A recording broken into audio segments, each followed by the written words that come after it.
existe uma restrição para o perdão.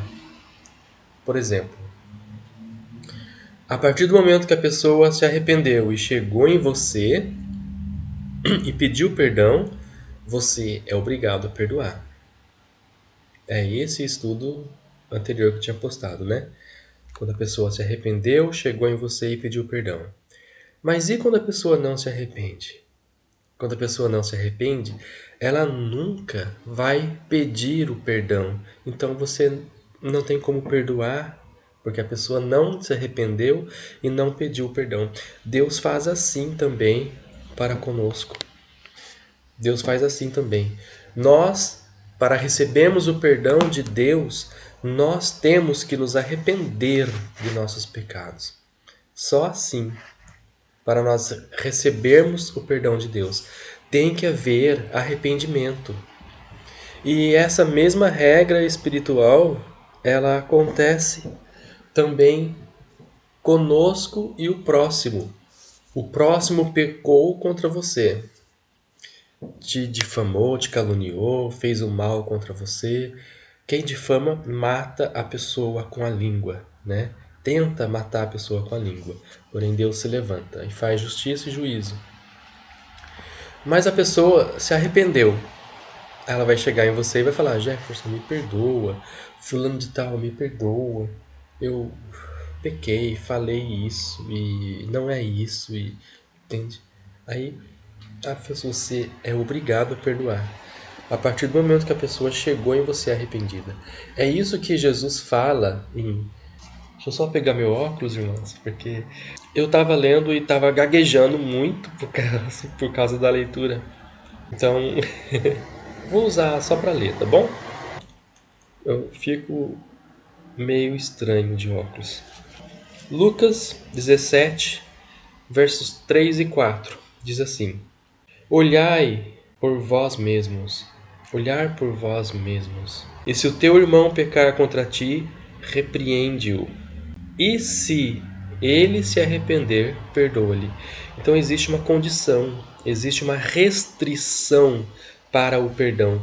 E é a mesma restrição, a mesma regra espiritual que Deus usa para nos dar o perdão também. E se arrepender, perdoa. Essa mesma regra se aplica a nós. E aí no verso 4 diz assim: E se pecar contra ti 7 vezes no dia, e 7 vezes vier ter contigo dizendo pequei e arrependo-me, perdoa-lhe. Então o que Jesus fala não tem limite para esse tipo de perdão. A pessoa ela pode pecar contra você uma vez e não se arrepender. Ou a pessoa pode pecar 7 vezes no dia e se arrepender, e aí, como houve arrependimento, você tem que perdoar a pessoa.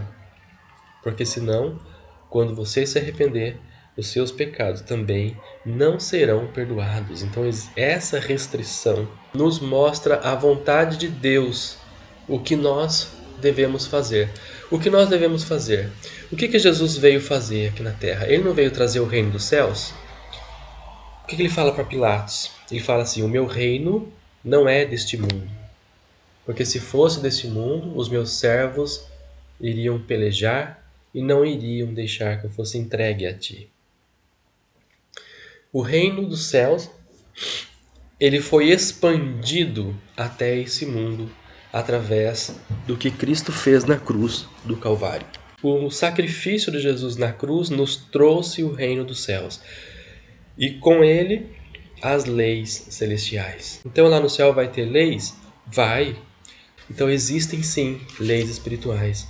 E uma dessas leis espirituais sobre a doutrina do perdão é nós perdoarmos para sermos perdoados. Porém, para você perdoar alguém, alguém tem que se arrepender para você poder falar: eu te perdoo.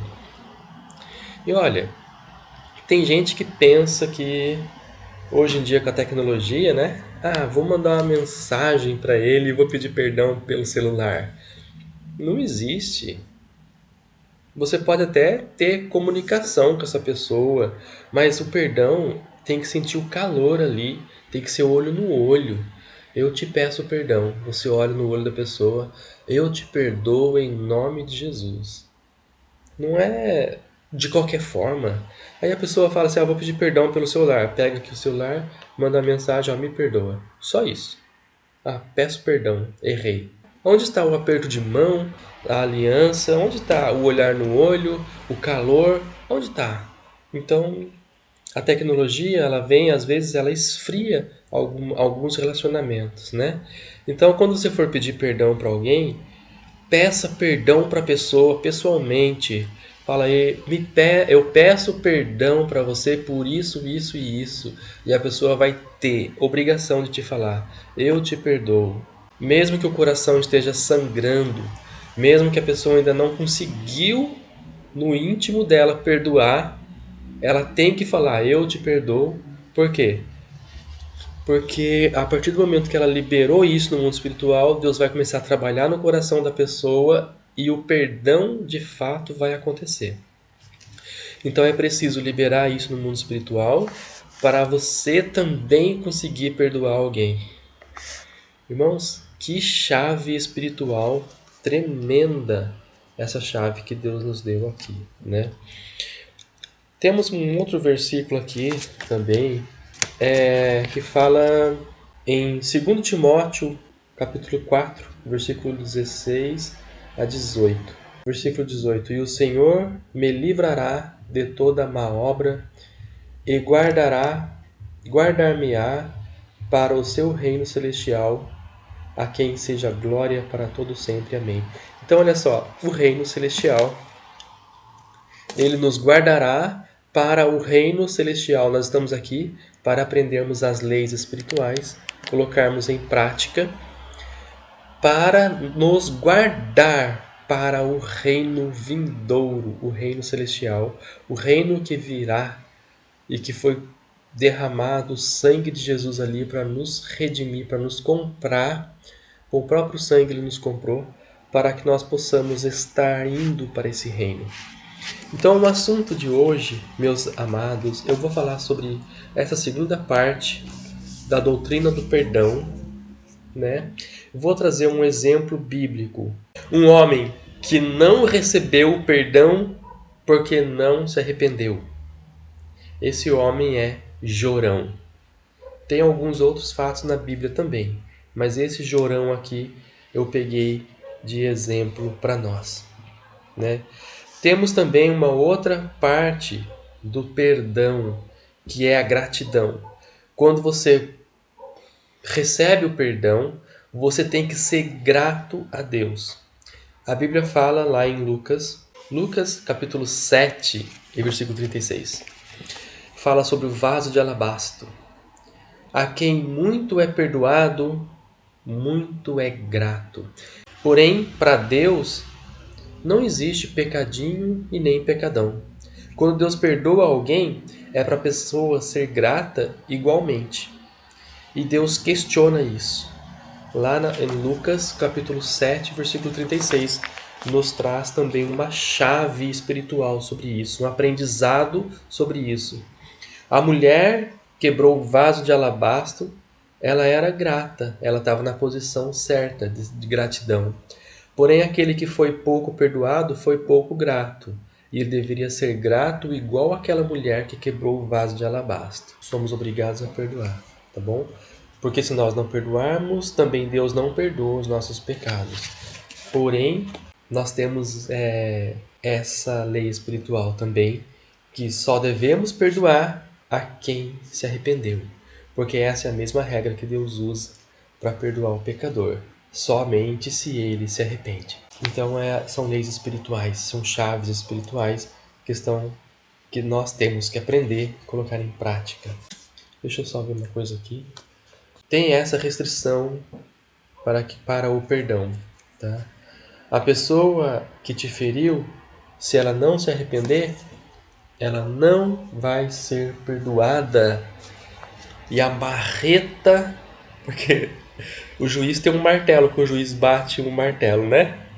Deus tem uma marreta que esmiuça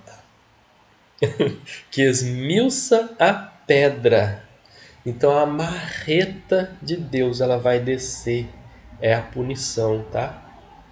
É a punição. Então foi o que aconteceu com Jorão. Vamos lá? Segunda Crônicas. Vamos ver a história de Jorão aqui. Segunda Crônicas, capítulo 21, versículo 4. Jorão, quando ele assume o reino, quando ele assumiu o poder, o trono, ele fez uma lista negra. E ele saiu matando as pessoas. Jorão saiu matando as pessoas. Inclusive, ele matou toda a família dele. Ele matou seus irmãos, os próprios irmãos dele. Ele fez algo também muito errado diante de Deus. Ele casou-se com a filha de Acabe. Acabe era um rei que já tinha um decreto de maldição sobre a vida dele. Olha só, quando Deus ele olha para uma criança no ventre de uma mulher, Deus não vê uma criança, né? Como eu já tinha colocado também um estudo aqui sobre isso. Deus vê gerações, porque Ele é eterno. Ele vê gerações. Ele vê pais, filhos, netos, bisnetos, avós, tataravós. Ele vê tudo, a família inteira. Quando alguém comete um aborto, alguém está matando uma geração inteira. Por isso é grave o pecado, certo? Alguém matou uma geração inteira. Arrependa-se enquanto há tempo, para que não te suceda como Jorão, esse homem que eu estou falando aqui para vocês na Bíblia hoje. Então vamos lá. Ele casou-se com a filha de Acabe. A filha de Acabe havia um decreto de maldição sobre o rei Acabe e a sua casa. Nós temos pais espirituais, né? Por que são esses decretos? Esses decretos são heranças de pais espirituais. Por exemplo, o rei Davi. Deus fez aliança com o rei Davi. E por causa dessa aliança com o rei Davi, Deus não destruiu Jorão de imediato, porque ele era um dos bisnetos da genealogia, na escala genealógica do rei Davi. 1000 gerações, né? Então, uma pessoa que é abençoada por Deus, os seus descendentes são abençoados por até 1000 gerações. Ou seja, Deus vai abençoar, Deus vai poupar, Deus vai dar chances, Deus vai dar oportunidades a essa pessoa até 1000 gerações. Que foi o caso aqui de Jorão, mas ele não se arrependeu. Mesmo assim, ele não se arrependeu, então ele teve que pagar o preço. Ele teve que descer sobre ele a sentença, a marreta de Deus desceu sobre ele, porque ele não se arrependeu. Tá, mas nós vemos então a pessoa que peca, ela também se torna um pai espiritual, mas é pro lado do mal. E a Bíblia diz que esse pai espiritual, ele é perseguido por até 4 ou 5 gerações. Então, olha só como é mais potente fazer o bem. Quando você faz o bem, até 1000 gerações Deus te abençoa. Quando você faz o mal, até 4 ou 5 gerações Deus irá perseguir essa geração. Essa é a herança hereditária. É a herança espiritual que a pessoa recebe. Então, o rei Davi, ele foi um pai espiritual. A Bíblia fala aqui no versículo 7 o porquê disso. Olha só. 2 Crônicas 21 e versículo 7. Deus o poupou por causa de Davi e do pacto que Deus havia feito com Davi. Então, havia um pacto com Davi. Esse pacto de Davi, Davi foi tão justo diante de Deus, que esse pacto de Davi ele se estendeu até o Senhor Jesus. Não é assim que Jesus era conhecido? Jesus, filho de Davi? O cego Bartimeu, né? Ele chega, Jesus, filho de Davi, tenha misericórdia de mim. Está falando do pai espiritual. Todos os reis que foram justos depois de Davi também receberam alianças espirituais. Nós vemos isso aqui nessa profecia, aqui também. Olha só a profecia de Deus contra Jorão, o que fala. Versículo 12. A profecia de Elias. Deus levantou Elias para falar com Jorão, né? Deus levantou Elias para falar com Jorão. Eu estou falando sobre pais espirituais agora. tá? Então olha só. Assim diz o Senhor, Deus de Davi, o teu pai. Ele era pai espiritual. Embora Jorão estivesse em pecado, fazendo coisas erradas diante de Deus, né? Ele tinha um pai espiritual e por isso ele foi poupado até um certo tempo. Diz assim, ó: por que não andaste no caminho de Josafá, teu pai espiritual? Olha só, Josafá. Josafá, na descendência, ele foi quase um tataravô de Jorão, né? Tem o rei Davi, depois veio um monte de reis que fizeram coisas boas aos olhos do Senhor. Depois vem Josafá, que também recebeu a herança de Davi, a herança espiritual. Depois, filho de Josafá, vem o rei Asa, que fala aqui, ó: e nem andaste nos caminhos de Asa, rei de Judá, que também era um dos pais espirituais de Jorão. Olha só quantos pais espirituais, quantos patriarcas espirituais ele tinha, e mesmo assim ele quis entrar pelo caminho do pecado, né? Mesmo assim, ele quis a ira de Deus e não as bênçãos de Deus. Ele escolheu as maldições e não as bênçãos de Deus. Então, quando você faz uma aliança com Deus, você se torna um pai espiritual. Quando você agrada a Deus com seus atos, você se torna um patriarca espiritual. É o que aconteceu com os patriarcas na nossa história. Hoje, quando nós lemos a Bíblia e seguimos o que está na Bíblia, nós recebemos a maior herança de todas. Porque olha só, nós vemos que o Senhor Jesus recebeu as heranças espirituais do rei Davi, também de Josafá, também do rei Asa, e todos esses que fizeram coisas boas aos olhos do Senhor. Então, a herança espiritual que Jesus, a capa que ele usava, a capa da herança que ele usava já era uma herança abastada. E ele ainda fez tudo conforme as leis de Deus. Então ele também nos deixou uma herança. O Senhor Jesus, ele se tornou também o nosso Pai espiritual. Nós temos agora o Pai, que é o Criador, que é o nosso Pai, o Deus Todo-Poderoso, e temos o Senhor Jesus, que é o nosso Pai espiritual, da raiz de Davi. Então nós recebemos as bênçãos de Davi. Irmãos, isso potencializa tanto. Obras maiores ainda do que estas que eu fiz. É por isso. É por causa que a herança espiritual ela é acumulativa sobre nós. Então nós temos desde a capa de Davi, desde a capa desses grandes reis, desses grandes heróis da fé, Elias. Nós temos a capa de Elias, nós temos a capa de Jesus. E o Senhor Jesus nos deixou também uma herança. Quando ele chega, ele fala assim: eu não vos deixarei só, enviarei o Consolador. Quem é o Consolador que ele nos enviou? É o Espírito Santo, para que nós pudéssemos receber as bênçãos espirituais, as ricas bênçãos de Deus em Cristo Jesus. Então, quem é o Pai espiritual nosso? O nosso Pai espiritual são esses que verdadeiramente conquistaram heranças espirituais, como o rei Davi, como esses grandes reis, como o Senhor Jesus. O Senhor Jesus é nosso Pai espiritual. Ele nos deu a herança.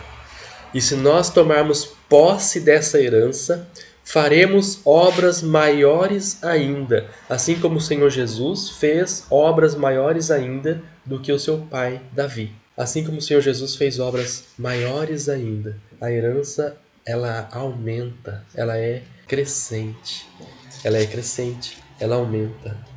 Só que o rei Jorão abriu mão disso. Era como se ele chegasse diante de Deus e falasse: não quero, vou andar pelos meus próprios caminhos. E ele pecou feio, errou feio, matou a família inteira dele, pecou, foi um mau rei. Além dele ter matado a família inteira, olha o que diz ainda a Bíblia, versículo 13. Olha o que diz aqui ainda, ó. Andastes no caminho dos reis de Israel. Os reis de Israel eram reis perversos, porque Deus colocou o rei Davi para governar Israel. Porém, depois da morte de Salomão, Israel se rebelou, dividiu o reino e colocou um rei em Israel e um rei em Judá.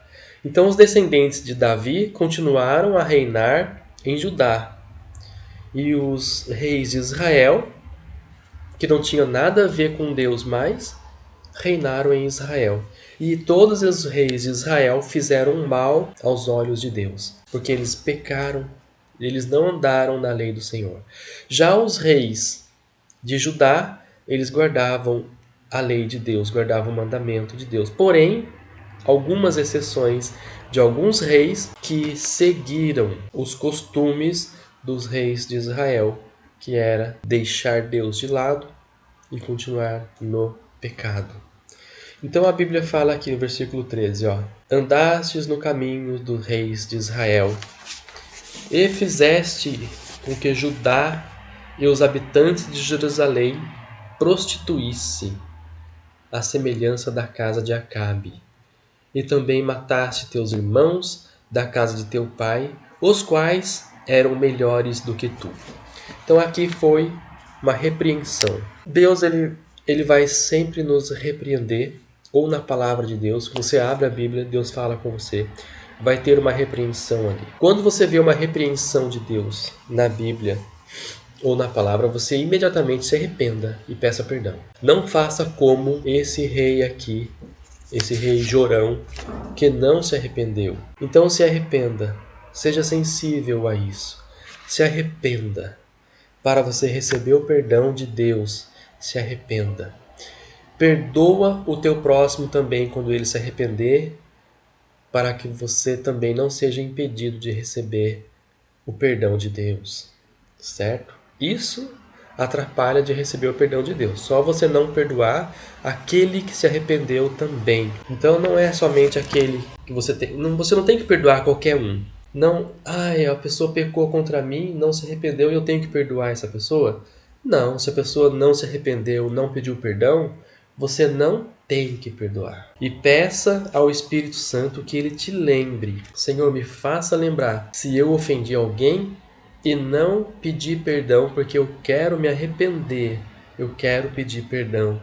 Ore assim, o Espírito Santo vai te fazer lembrar desses fatos, de alguns casos que aconteceram no passado, e você vai chegar diante dessa pessoa e vai pedir perdão. Se a pessoa não perdoar, você já está perdoado diante de Deus, porque você se arrependeu e pediu perdão. E se a pessoa não te perdoar, é problema dela com Deus, porque a Bíblia diz que quando isso acontece, quando alguém se arrepende, é obrigação perdoar. Então a pessoa tem uma obrigação de perdoar. Então o que Josafá fez, né? Ele fez conforme a casa de Acabe. Além dele errar, dele matar os irmãos, matar a família toda, ele também fez com que Israel pecasse, Judá pecasse, né? Israel não, Israel tinha outro rei. Israel já estava no pecado. Então ele fez com que Judá pecasse, Jerusalém pecasse e se prostituísse. Aqui nós vemos uma chave importante também, a prostituição. O que é a prostituição? Não é a pessoa sair se prostituindo como uma prostituta. O pecado da prostituição também é uma coisa que a pessoa é uma coisa que diante de Deus ela tem que se arrepender e pedir perdão, né? Mas quando a Bíblia fala aqui de prostituição, não está se referindo à infidelidade conjugal em a pessoa. É claro, isso também é pecado, né? Isso também é pecado, mas aqui está se referindo a ídolos. Então Israel desviou-se dos caminhos do Senhor, se prostituiu, porque nós não fomos fiéis com Deus. O nosso relacionamento com Deus é como um casamento. Então, quando você casa e você trai o seu cônjuge, você não está sendo fiel com o seu cônjuge, você está em prostituição, você está se prostituindo. A mesma coisa acontece, nosso relacionamento com Deus é como um casamento. Tanto é que a vinda de Cristo é comparada a um casamento. Então, quando você peca nesse relacionamento com Deus, você deixa Deus de lado e você peca, você está também se prostituindo. É o que a Bíblia fala aqui, essa comparação que a Bíblia faz com um casamento. Então a pessoa, quando peca, adora outros deuses, ela é uma prostituta espiritual. Então isso é prostituição também, né? Isso também é prostituição. O relacionamento com Deus é só com Deus. É somente diante de Deus que nós devemos ajoelhar, pedir perdão, conversar com Ele. É somente diante de Deus. Porque quando a pessoa faz isso para um ídolo, ela está deixando de falar com Deus para falar com o ídolo. Então isso é prostituição. Isso é prostituição, ok? Então a pessoa que se ajoelha diante de um ídolo, por mais que alguém fale que aquilo não faz mal, que é só uma lembrança, que isso, que aquilo, a pessoa está se prostituindo, porque a Bíblia condena isso. Então a Bíblia fala que Israel fez isso. Começou a adorar ídolos, a adorar imagens, e eles se prostituíram. A semelhança à casa de Acabe, né? Nós vemos como que aqui tem uma chave espiritual, né? Isso que eu estou falando para vocês se comprova nesse versículo aqui, ó. A semelhança à casa de Acabe. Se você for ver como que Acabe era, você vai ver que Acabe, ele construiu os Balaíns, ele construiu os altares a Baal, ele se prostituiu. O que ele deixou Deus para falar com Baal, Deus pagão, né? Era uma imagem de escultura. Hoje em dia só muda de nome, né? A imagem ela continua as mesmas. Por exemplo, na época de Abraão, havia uma mulher com uma criança no colo que se chamava Astarote.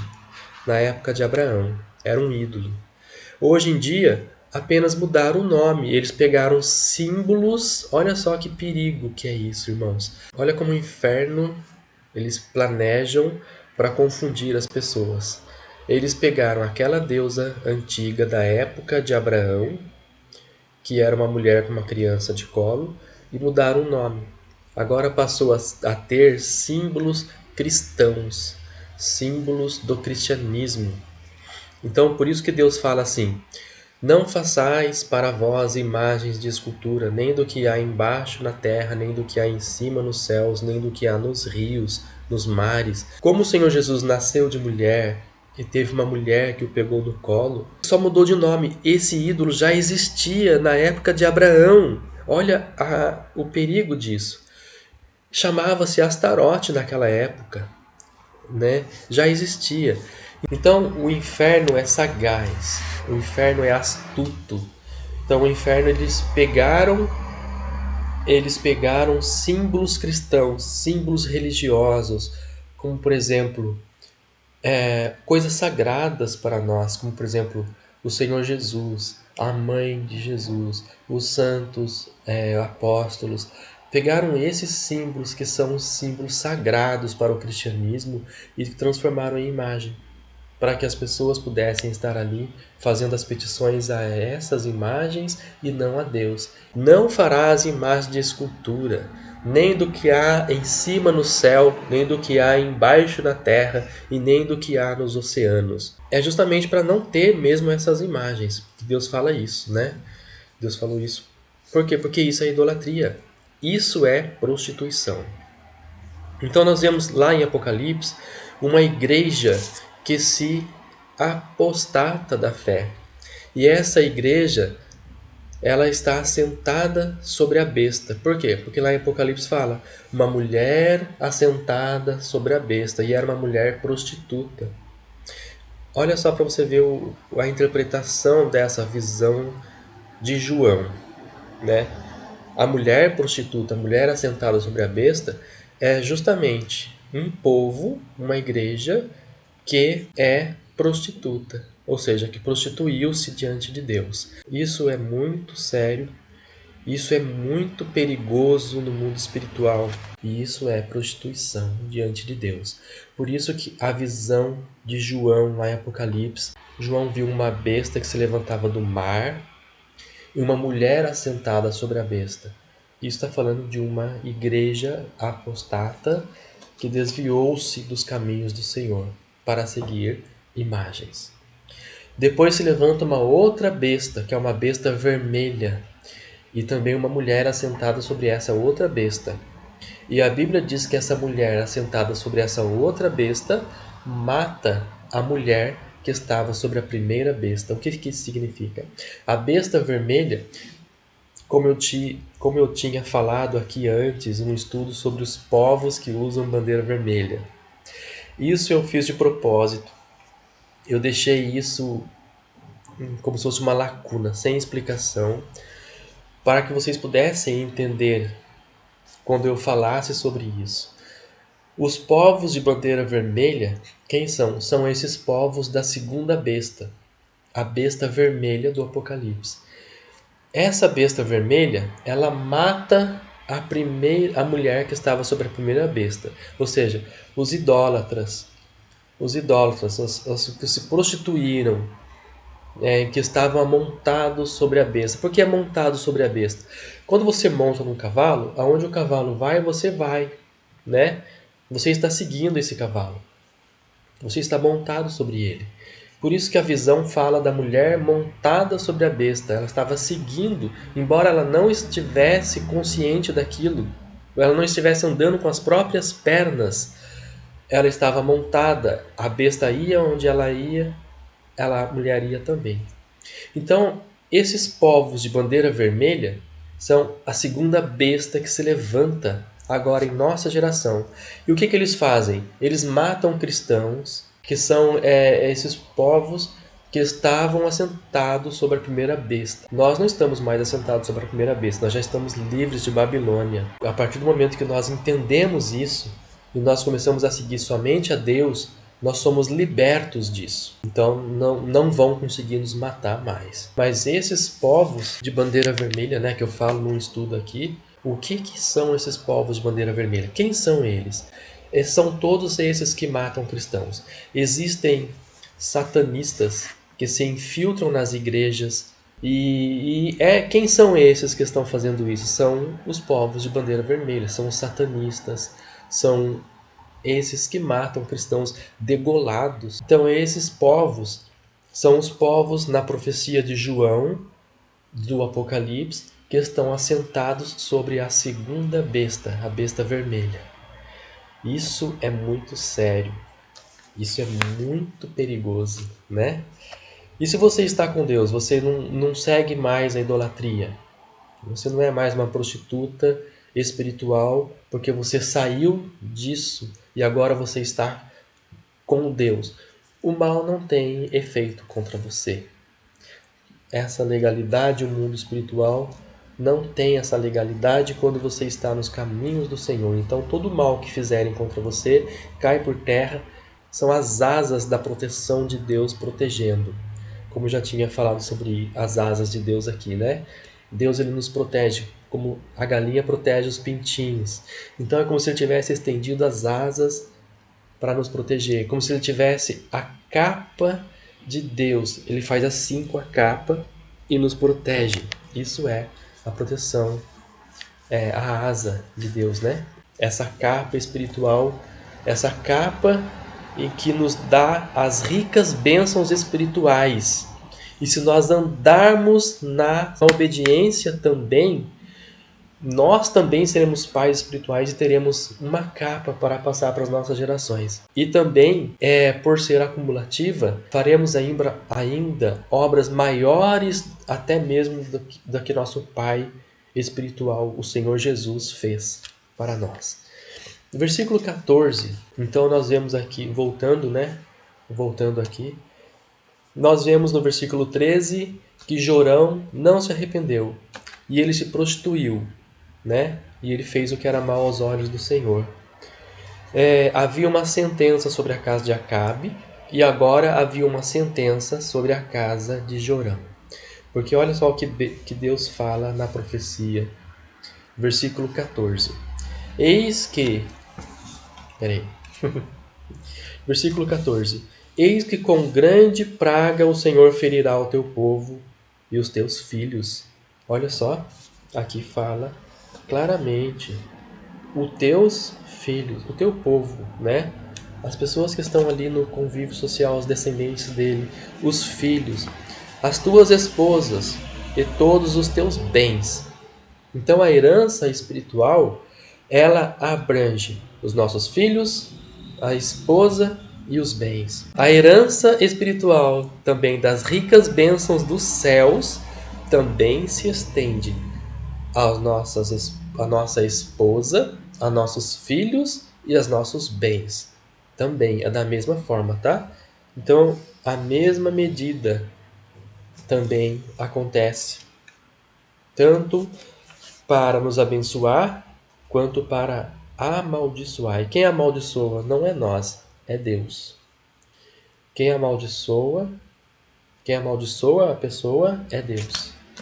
É Deus que amaldiçoa. E são as bênçãos hereditárias e as maldições hereditárias. Deus colocou diante de nós a bênção e a maldição. Escolha a bênção e viva. Escolha a maldição e pereça. Então é simples. Quando você for escolher alguém para se casar, escolhe alguém que está na bênção de Deus, para você também ser abençoada, né? Se você escolher alguém que vai trazer maldição para tua casa, corre dessa pessoa, né? Ó, versículo 15. E tu terás uma grande enfermidade. Olha a sentença. Deus deu a ele uma repreensão. Ele não se arrependeu. Então veio a sentença. Essa praga se estendia até os filhos dele, as esposas dele, a esposa dele e aos seus bens. E também no verso 15 diz assim, ó: terás uma grande enfermidade, um mal nas tuas entranhas. Dia após dia as tuas entranhas te saíram para fora. Então, olha só, no processo do tempo, Deus usa o processo do tempo, né? Tanto para lapidar as bênçãos espirituais, como também para punir as pessoas. Então, ou Deus está lapidando ou Ele está punindo. E Ele usa o processo do tempo. No caso do rei Jorão, o processo do tempo foi 2 anos. Diz aqui no versículo 19, ó. Mas antes, deixa eu ler aqui o versículo 16 para vocês. Olha só. Além de todo esse mal que tinha acontecido com ele, ainda teve guerra. Olha só. Os árabes e os filisteus se voltaram contra Judá e fizeram guerra. E quando ele foi ferido de morte, versículo 18, ele foi ferido nas entranhas, conforme a profecia de Elias. Ele foi ferido nas entranhas e uma enfermidade incurável. E aí vem aqui o versículo 19, ó, o processo do tempo. Em até 2 anos saíram-lhe as entranhas por causa da doença. Então o processo do tempo na vida dele, Deus deu tempo para que ele se arrependesse. Em até 2 anos ele teve o tempo de 2 anos para se arrepender e não se arrependeu. Então saíram as entranhas, as doenças. Olha só, saíram-lhe as entranhas por causa da doença. As entranhas, o intestino, caiu para fora do seu corpo. Assim ele morreu. Versículo 20, ó. Partiu sem ser lembrado. Ó, versículo 20. Ele partiu sem ser lembrado. E não o sepultaram na cidade de Davi, junto aos sepulcros dos reis de Judá. Olha, além dele ter descido a marreta sobre ele, né? A sentença de Deus bateu na porta dele porque ele não se arrependeu. Além de tudo isso, ainda ele morreu sem ser lembrado e não teve honras de rei. Ele foi sepultado como um qualquer como um qualquer. Ele não teve honras em seu sepulcro, em sua morte. Até que ponto chegou, né, a punição de Deus? Meu Deus, olha só que coisa tremenda, que coisa horrível aconteceu com o Jorão, porque Jorão não se arrependeu. Jorão não teve a capacidade de chegar diante de Deus e pedir perdão, de chegar diante do próximo que ele feriu e pedir perdão, até porque ele já tinha matado a pessoa. Como é que você vai pedir perdão para alguém que já morreu? Não tem como. Então, enquanto o teu próximo está no caminho com você, peça perdão a ele. Se você tem algo que você fez contra o teu próximo, enquanto ele está vivo, no caminho com você, peça perdão. Porque depois que a morte chega para um dos dois, não tem mais jeito. Se a morte chegar para essa pessoa que cometeu o pecado, a pessoa vai estar condenada. Se a morte chegar para aquele que foi ofendido, aquele não vai poder pedir perdão porque ele já morreu. Meus irmãos, aquele vai levar para a sepultura. Entendeu? Tá entendendo?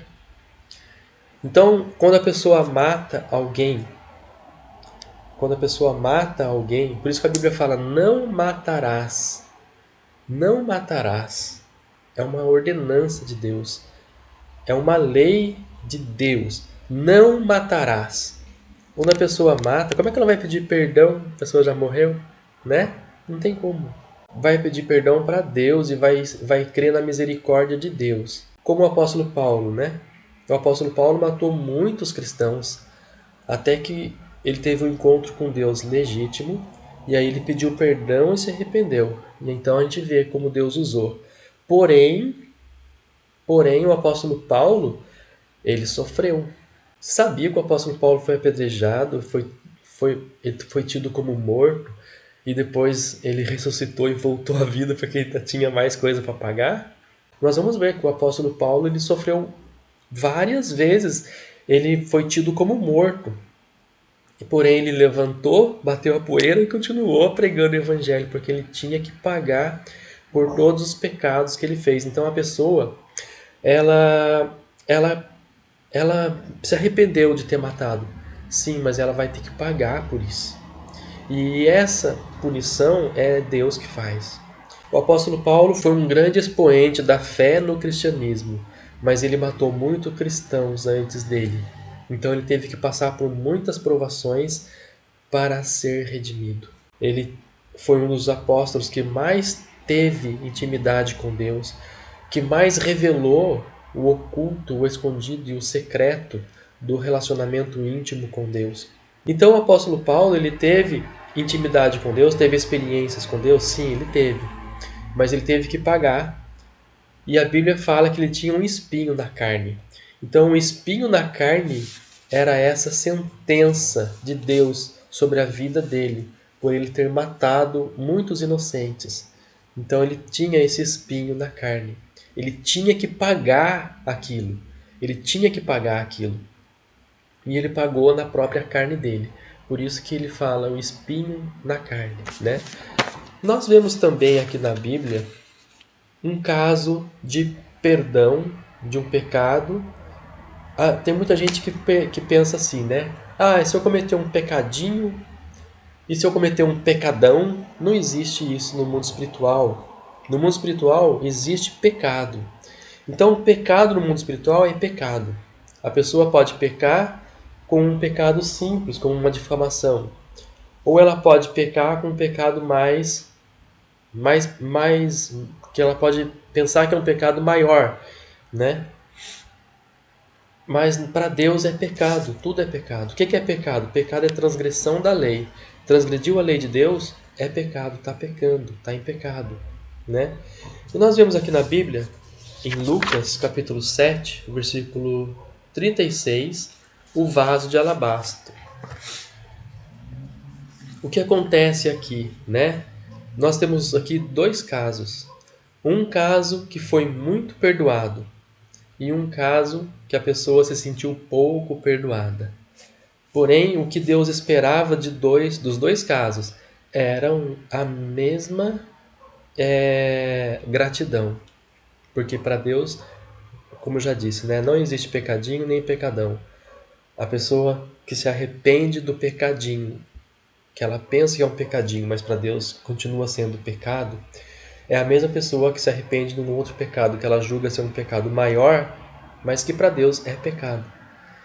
Vamos ver aqui a história do vaso de alabastro, né? Para nós entendermos melhor isso, o que eu estou dizendo aqui. E esse fariseu convidou Jesus para um jantar em sua casa. Quando Jesus chegou ali, ele não deu as honras ao Senhor Jesus. Ele não honrou o Senhor Jesus. Então, olha só, primeira lição que nós temos que aprender.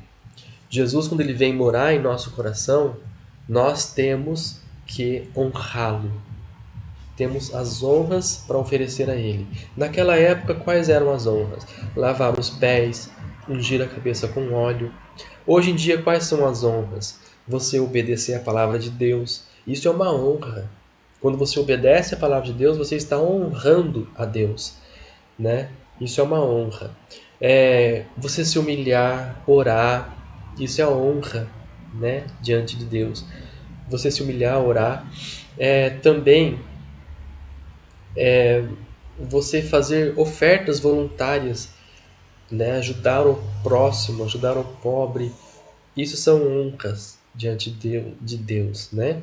Nós vemos aqui então o vaso de alabastro. Como esse fariseu não fez nenhuma das honras ao Senhor Jesus que estava ali na casa dele, essa mulher, ela tinha um vaso de alabastro.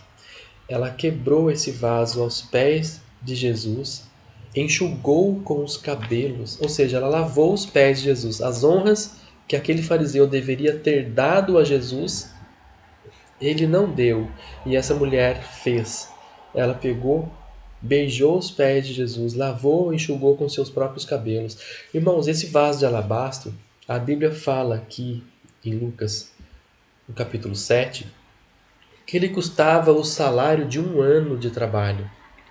Se nós formos pensar quanto mais ou menos seria esse valor nos dias de hoje, podemos pegar o salário mínimo, né, como base. Um salário mínimo multiplicado por 12, que são um ano, 12 meses, né? Um ano são 12 meses, daria em torno de 14 mil reais. Por aí, né? Mais ou menos 14 mil reais. Irmãos, imagina um vaso de perfume de 14 mil reais. Aquilo era uma fortuna. Era um ano de trabalho daquela mulher. Né? Ela pega então aquilo e ela dá o melhor que ela tinha. Ela não viu o preço. Ela pegou o melhor que ela tinha. Ela quebrou aquele vaso, ungiu. A casa toda ficou perfumada porque aquele unguento era muito forte. Ela enxuga os cabelos dela. Ela estava preparando Jesus para o sepulcro já. Né? O próprio Senhor Jesus fala isso. Que mais tarde ele seria crucificado, ele seria morto pelos religiosos. Né? Então aquele fariseu, ele viu isso como um insulto. Pensou assim, se ele fosse profeta, olha a blasfêmia, né? Se ele fosse profeta, ele saberia que essa é uma pecadora. Só que o maior pecador ali estava sendo ele, que não deu as honras ao Rei dos Reis e Senhor dos Senhores, as honras que ele merecia. Então o que nós aprendemos com isso? Nós temos que honrar a Deus porque Ele merece essas honras. Ele conquistou na cruz do Calvário, foi preço de sangue na cruz do Calvário, né? Então, quando Jesus entra em nossa casa, que nós somos o templo, temos que oferecer as honras ao Senhor, né? E aqui esse fariseu, então, ele fala, né? Será que ele é profeta mesmo? Porque senão ele saberia que essa é uma pecadora. Então Jesus, conhecendo o seu coração, Jesus fala essa parábola, a parábola do credor. Então Jesus fala para ele aqui, né? Assim, existia um homem que devia, vamos trazer para os dias de hoje, né? Para nós entendermos melhor, 100 mil reais para uma pessoa. E esse mesmo homem também emprestou 1.000 reais para uma outra pessoa. Os dois não podiam pagá-lo. Porque um era pobre e não podia pagar os 1.000 reais. E o outro era rico, emprestou 100 mil, né? Mas também não podia pagar porque estava quebrado, né? O que Jesus fala aqui? Jesus fala que esse credor, ele perdoou as duas dívidas, porque os dois não podiam pagá-lo. Ele perdoou. Ele falou assim, não precisa pagar, eu perdoo o seu pecado, eu perdoo a sua dívida. Então Jesus fala aqui, pergunta para ele assim, quem vai ser mais grato ao credor? Aquele que muito foi perdoado ou aquele que pouco foi perdoado? Então ele fala assim, o fariseu responde, né? Aquele que muito foi perdoado, que era o caso daquela mulher do vaso de alabastro. E era o caso dele, que ele foi pouco perdoado. Ele não tinha cometido tantos pecados como aquela mulher do vaso de alabastro. E ele não estava sendo tão grato a Deus é por causa de ter sido pouco perdoado. Então Jesus traz essa parábola, né? Nos mostrando que não existe pecadinho nem pecadão, que todo pecado é pecado e nós temos que arrependermos igualmente para todos os pecados. Porém, tem uma outra chave aqui que eu acabei de ver, uma chave espiritual também muito importante. Ele não tinha condições de pagar a dívida, então ele o perdoou. Muitas vezes o nosso próximo, você empresta um dinheiro, alguma coisa para ele, e ele não tem condições de te pagar. Você não pode condená-lo, porque ele não está sendo malfeitor. Se ele tivesse dinheiro, ele te pagaria. Mas ele não tem condições de te pagar. As circunstâncias da vida. Então, como esse credor aqui fez, você também deve perdoar nesse caso, né? Nesse caso também você deve. Quando a pessoa não tem condições, você deve perdoar. Então Jesus traz essa comparação, né, dos credores. E ele também nos traz uma lição para nós sobre isso, né? A primeira lição é essa que eu já falei, né? Quando Jesus entra na casa, temos que ter a honra, temos que honrá-lo. Por outro lado, aquela mulher adúltera, ela honrou a Jesus, ela quebrou um perfume caríssimo e ela pediu perdão a Deus. Ela deu as honras ao Senhor, né? Já o fariseu não. Jesus estava ali na casa dele, ele não deu as honras que deveria, porque ele se sentia pouco perdoado. Nós temos que perdoar para ser perdoado. Se a pessoa não se arrepende, você não precisa perdoar, porque a pessoa não se arrependeu, não pediu perdão. Então o perdão você tem que pedir para você ser perdoado. Igual para o Senhor Jesus, né? Você tem que pedir perdão a Deus para você ser perdoado. Quando você fere o seu próximo, você tem que pedir perdão ao seu próximo para que você seja também perdoado. Isso é uma lei no mundo espiritual. E aquele que é pouco perdoado, não existe pouco perdoado e não existe muito perdoado. É o que Jesus mostra na parábola do vaso de alabastro. Pecado para Deus é pecado, não existe pecadinho nem pecadão, né? A pessoa tem O fariseu tinha que ser grato a Deus igual aquela mulher que quebrou o vaso de alabastro. Era o mesmo nível de gratidão por ter sido perdoado, mas ele julgou que aquele pecado dele era pequeno, era um pecadinho. Então ele errou nisso e também nos deixa essa lição, né? Para nós aprendermos sobre isso também. Qual é a motivação para você convidar Jesus para sua casa? O fariseu convidou Jesus para a casa dele porque ele queria ver se encontrava algum erro em Jesus para poder acusá-lo. Aquela mulher não foi convidada, mas ela entrou ali naquele cenário e honrou a Jesus porque ela já tinha Jesus na casa dela, no coração dela. A motivação. Jesus, ele não quer apenas visitar a nossa casa. Ele quer vir em nossa casa e fazer morada. Por isso, quando você se arrepende, você pede perdão aos pecados, João capítulo 14, 23. Ele quer fazer morada em nós. Se alguém ouvir a minha voz e abrir a porta, ele quer fazer morada em nós. E nós temos que honrá-lo dia após dia. Dia após dia. Temos que honrá-lo obedecendo às suas palavras. Então, o que nós podemos aprender nesse estudo de hoje? Primeira lição, né? Nós temos que olhar para nós mesmos e vermos se alguém pecar contra nós, nós temos que perdoar se a pessoa se arrependeu e pediu perdão. Senão, você não tem obrigação de perdoar. Se a pessoa pediu perdão, aí sim, você é obrigado a perdoar. Porque senão você não é perdoado por Deus. Porque da mesma forma você também pecou e se arrependeu. Então, você tem que perdoar para ser perdoado também. Mas só nesse caso, só quando a pessoa se arrepende e também pede perdão. Tem gente que o orgulho é tão grande que a pessoa nunca vai se arrepender. A pessoa nunca vai se arrepender porque a pessoa é orgulhosa. Então o que acontece? Acontece como Jorão, vai pagar o preço. Acontece. Paulo se arrependeu, mas ele pagou o preço também. Porque as pessoas que ele tinha pecado já não estavam no caminho com ele, já tinham morrido. Ele matou as pessoas, né? Então ele teve que pagar o preço, mesmo ele foi perdoado por Deus, mas mesmo assim ele teve que pagar o preço, sofreu. A trajetória de Paulo como missionário do Senhor Jesus foi uma trajetória de sofrimento. Lucas 17, 3 e 4, né? Se alguém pecar 7 vezes e 7 vezes essa pessoa se arrepender, 7 vezes você deve perdoar. Então, fica tranquilo.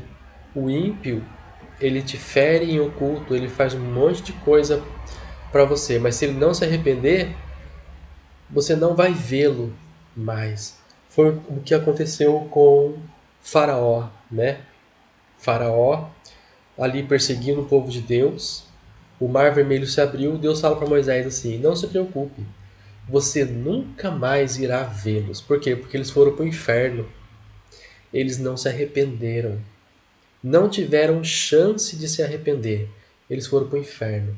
Então, se você está no caminho de se arrepender, você está vivo ainda, peça perdão a Deus e se arrependa. Pede perdão para o seu próximo, pede perdão a Deus, né? E a resposta de Deus, ela vem com o perdão. E andai nesse caminho, né? Andar neste caminho da obediência. Meus irmãos, esta palavra que Deus trouxe em meu coração hoje para nós. Temos que perdoar, sim, somente se a pessoa se arrepender. E é assim também que Deus perdoa, somente se a pessoa se arrepender. Então, se a pessoa se arrependeu, se você se arrependeu do seu pecado, peça perdão a Deus e Ele vai te perdoar. Peça perdão enquanto você está vivo, porque depois que morreu não tem mais jeito para você. Ah, vou curtir a vida primeiro, para depois eu ser crente em Deus, né? Não, não faça assim. A qualquer momento você pode morrer. A gente não sabe o dia nem a hora em que isso vai acontecer. Então, esteja preparado. Aceite a Jesus. Esteja pronto. O tempo todo pronto. Honre a Deus. Faça essas honras a Deus de obedecê-lo, obedecendo a sua palavra. E você será feliz. Viverá longos dias sobre a terra. Verá a prosperidade dos seus netos, dos seus bisnetos. Você verá a paz sobre Israel. Isso é promessa de Deus. Você vai ver os filhos dos seus filhos e paz sobre Israel. É a promessa dos justos, né? Aleluia! Graças a Deus! Graças a Deus! Então fique com essa palavra no seu coração, amado. Meu amado, minha amada, meu querido irmão, querida irmã. Fique com essa palavra no seu coração. Perdoar para ser perdoado. Perdoai a todas as pessoas que te pedirem perdão. Perdoe essa pessoa. Perdoe de coração. Ah, mas ainda está doendo. Eu não consigo perdoar. Libera a palavra de perdão. Que daí Deus vai ver que você perdoou. E o Espírito Santo é que vai trabalhar agora na sua vida. E o Espírito Santo agora é que vai lapidar você. E vai fazer com que você verdadeiramente perdoe. Ele vai trabalhar no seu coração. Mas primeiro você tem que liberar a palavra. Primeiro você tem que falar: eu te perdoo. Eu perdoo você por você ter feito isso, né? Você tem que falar assim. E aí, o Espírito Santo vai ver que você quer liberar o perdão. Então ele vai falar: agora eu vou ajudá-lo a perdoar. Então ele vem em você e trabalha em você. E você vai receber as ricas bênçãos do céu. Amém? Vamos orar então. Você que quer ter um encontro com o Senhor Jesus, você se arrependeu dos seus pecados, quer que Deus te perdoe, vamos orar por você aqui agora, tá? Mas antes, tente lembrar se você tem um pecado contra alguém. Vá primeiro a essa pessoa, peça perdão a essa pessoa primeiro, e depois você volte aqui, dê sequência nesse vídeo e receba essa oração para que Deus te perdoe também. Amém? Se você não lembra, ore assim: Senhor Jesus, peço que teu Santo Espírito me faça lembrar de todas as coisas para que eu deva me arrepender e pedir perdão. Amém? Ore assim. Então vamos orar agora. Você que já perdoou o seu próximo e agora você está aqui diante de Deus para receber o perdão de Deus. Eu vou orar a Deus e Deus vai te perdoar. Amém? Amado Deus soberano, exaltado seja o teu santo nome, bendito entre as nações. Aleluia. Oh Senhor, nesta hora, Senhor, estou aqui com esta pessoa, orando junto comigo, Pai. Perdoa os pecados dessa pessoa, porque esta pessoa se arrependeu dos seus pecados, dos seus maus caminhos. Perdoa, Pai, eu te peço. Derrama sobre ela as ricas bênçãos do céu, o bálsamo de Gileade que sara e cicatriza todas as feridas. Se houver pecados geracionais, que essa pessoa também agora peça perdão em nome de Jesus pelos pecados geracionais também. E Pai, em nome de Jesus eu peço, perdoa essa pessoa também, Pai, pelos pecados geracionais, para que não tenha nenhuma brecha, nenhuma legalidade, para que o inimigo venha assolar estas vidas. Em nome de Jesus, a partir de agora, estas vidas estão libertas pelo poder que há no nome que está sobre todo o nome do Senhor Jesus. Aleluia. Oh, graças a Deus. Pai, em nome de Jesus eu te peço, no poderoso nome de Jesus, se houver também alguma pessoa enferma, algum enfermo entre nós, seja curado agora, em nome de Jesus. Porque essa é a herança dos justos. E se você recebeu o perdão de Deus, essa doença não tem mais validade contra a sua vida. O prazo de validade venceu. E por isso você é curado, porque Deus te perdoou. Em nome de Jesus, receba agora também a cura. Em nome de Jesus. Amém? Irmãos, Deus abençoe. Obrigado por você ter ficado até o final deste estudo, né? Deus abençoe grandemente e que as ricas bênçãos do céu sejam derramadas sobre a sua vida, sobre a nossa vida, em nome de Jesus. Amém.